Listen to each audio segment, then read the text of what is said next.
Olá, estudantes da educação de jovens e adultos. Estamos começando mais uma aula de linguagem, suas tecnologias, língua portuguesa. Eu sou o professor Ivair.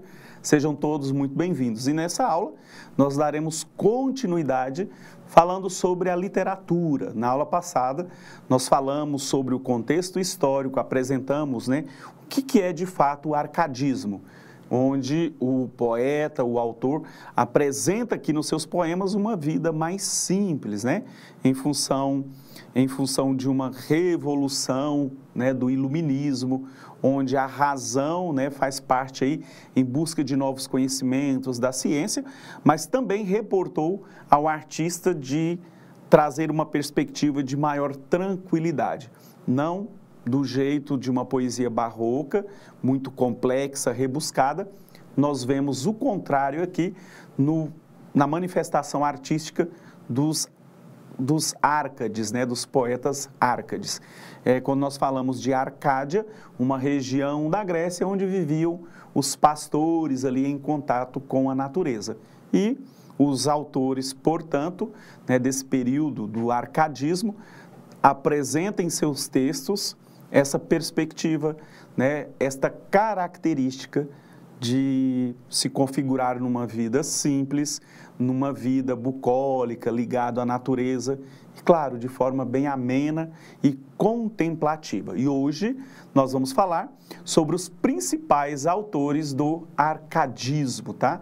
Então nós vamos falar sobre esses autores. Então, continuaremos falando sobre o arcadismo e agora, claro, sobre os principais autores. Mas antes, vamos fazer uma breve recordação. Então, embora tenha surgido em um período de rupturas, o arcadismo, com muita agitação política e intelectual, os escritores Árcades faziam textos amenos, contemplativos. Então, amenos, singelos, harmônicos, e contemplativos no que diz especialmente a natureza, As principais temas dos Árcades são resumidos em expressões latinas muito populares: o fugire urbem, que é fugir da cidade, a fuga da cidade, ir para o campo, viver uma vida tranquila.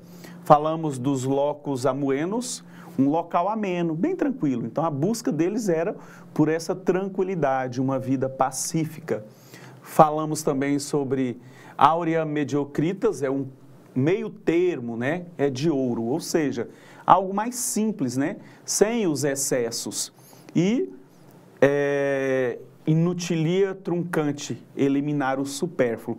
Então, querer para a vida somente aquilo que fosse necessário. Nada mais do que o necessário, nada de acúmulo. Então, agora, nós vamos falar sobre os principais autores Árcades. Na aula passada, eu já falei um pouquinho sobre o Bocage, só para que vocês conhecessem, a partir da perspectiva da sua escrita, a sua história e a sua escrita. E vocês perceberam naquele poema que ele trata justamente da natureza, da tranquilidade. Então, hoje, falando desses principais autores Árcades, nós retomamos a partir dele e vamos conhecer os outros autores que também trouxeram uma escrita, uma poesia nesta perspectiva. De olho na tela, Bocage recordando. Então, Manuel Maria Barbosa Bocage, ele foi nascido em Setúbal, Portugal, em 1765. E aí, ele foi também marinheiro, foi promovido a tenente, mas ele desertou. Mas ele viveu também em Macau até 1790, quando retorna a Portugal e associou-se o quê? A Segunda Arcádia Portuguesa.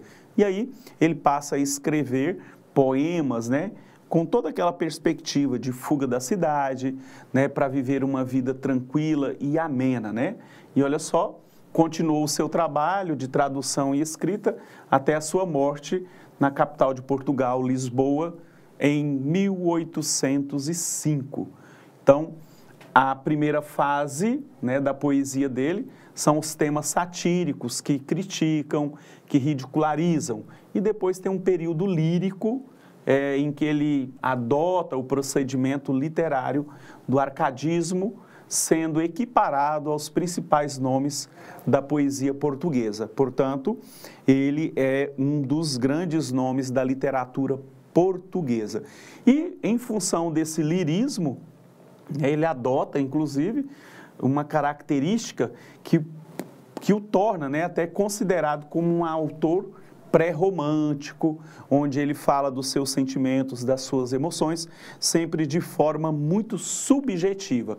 Olha aquele poema para recordar: olha, Marília, as flautas dos pastores, que bem que soam, são cadentes, olha o tejo a sorrir-se. E aí ele continua: naquele arbusto o roxinol suspira, ora nas folhas a abelhinha para, ora nos ares sussurrando gira. Que alegre campo, que manhã tão clara. Perceberam? Sempre aqui trazendo na sua poesia essa tranquilidade, né, essa riqueza de detalhes, tudo muito relacionado às questões da natureza. Então, é o que a gente percebe no poema do Bocage. Vamos a mais um?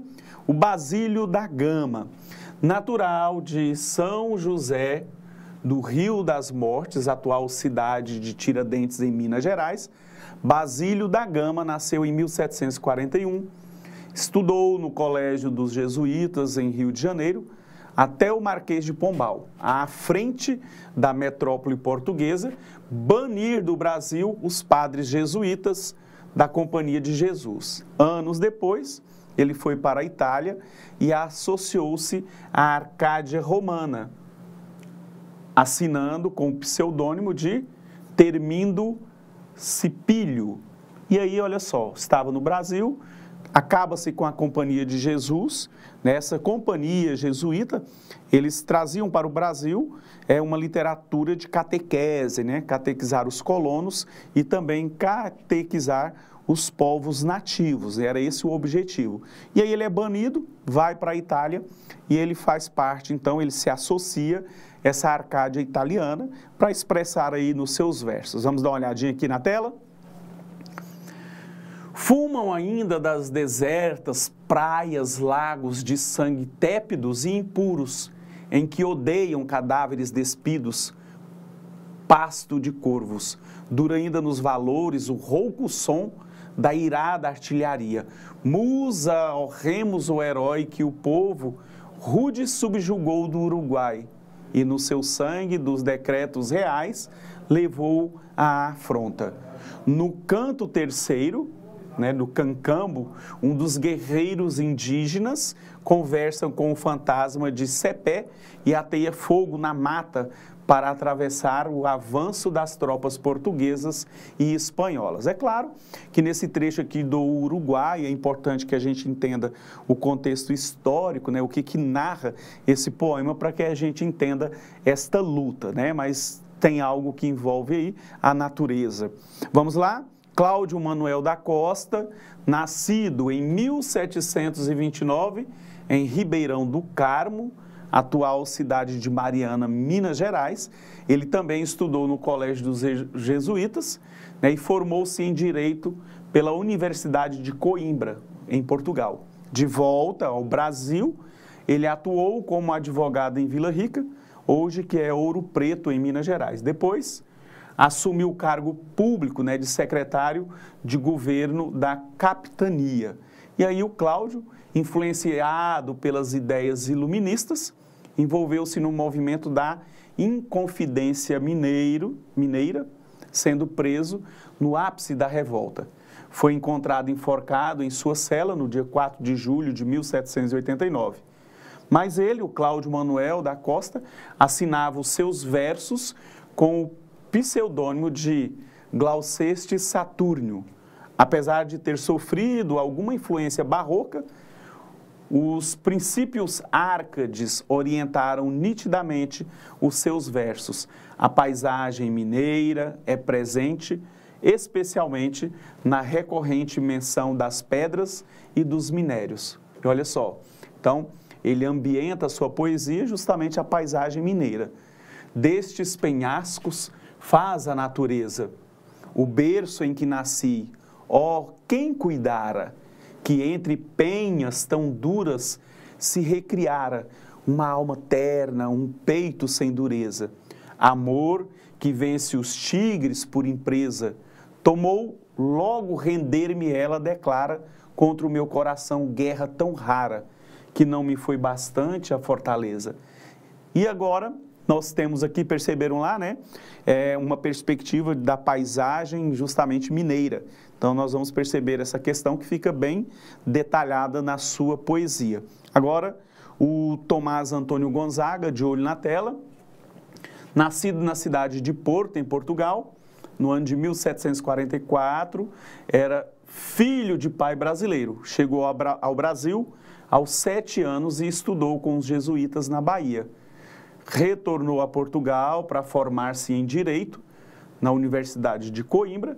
E aí, quando ele esteve de volta ao Brasil, tornou-se ouvidor da Vila Rica e apaixonou-se pela adolescente de 17 anos, Maria Doroteia de Seixas, a Marília, a quem ele dedicaria grande parte da sua obra, né? Então, os versos dele, dedicados a Marília, sobre um pseudônimo Árcade de Dirceu. Então, Marília e Dirceu é um poema conhecido e ele faz a alusão do seu amor a Marília. E ele começa na lira 1. Eu, Marília, não sou algum vaqueiro que vivia a guardar alheio gado, de tosco trato, de expressões grosseiro, de frios gelos dos sóis queimado. Tenho o próprio casal e nele assisto.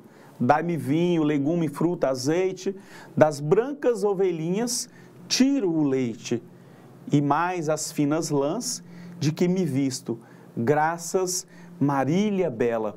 E olha só, a poesia toda ambientada, né, numa perspectiva pastoril, né, no campo das ovelhinhas. Graças à minha estrela, eu vi o meu semblante numa fonte dos anos ainda não está cortado. Os pastores que habitam este monte respeitam o poder do meu cajado.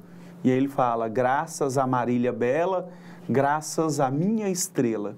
E aí ele prossegue, sempre fazendo alusão a Marília, né, a adolescente a que ele fora apaixonado. Marília e Dirceu, nós vemos aí estes versos, ok? Bom, então, para a gente terminar sobre o arcadismo, né, em Portugal e a influência que teve no Brasil, nós vamos falar as diferenças entre o barroco e esse arcadismo. Então, o arcadismo, ele surgiu como uma escola estética que se opôs ao barroco, aqui é emendado, a 2 R's, barroco. Enquanto os versos barrocos eram gestados no conflito da existência, uma dualidade entre a carne e o espírito, o céu e a terra, o teocentrismo e o antropocentrismo, nas contradições da existência humana, o arcadismo procurou restabelecer o equilíbrio à luz da razão e da racionalidade natural.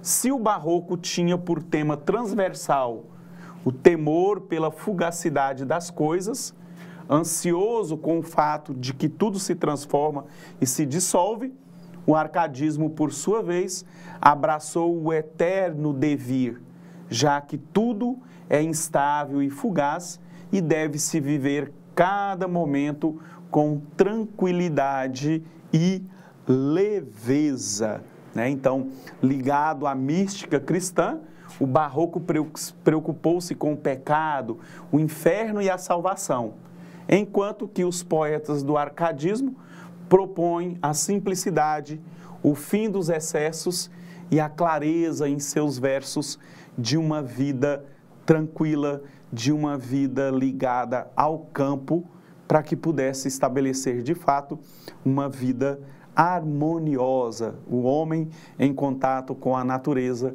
com a simplicidade. Então, estamos encerrando aqui mais uma aula e, claro, aguardo vocês na próxima. Então, nessa aula, nós estudamos sobre o arcadismo. Então, aguardo vocês até a próxima. Até lá!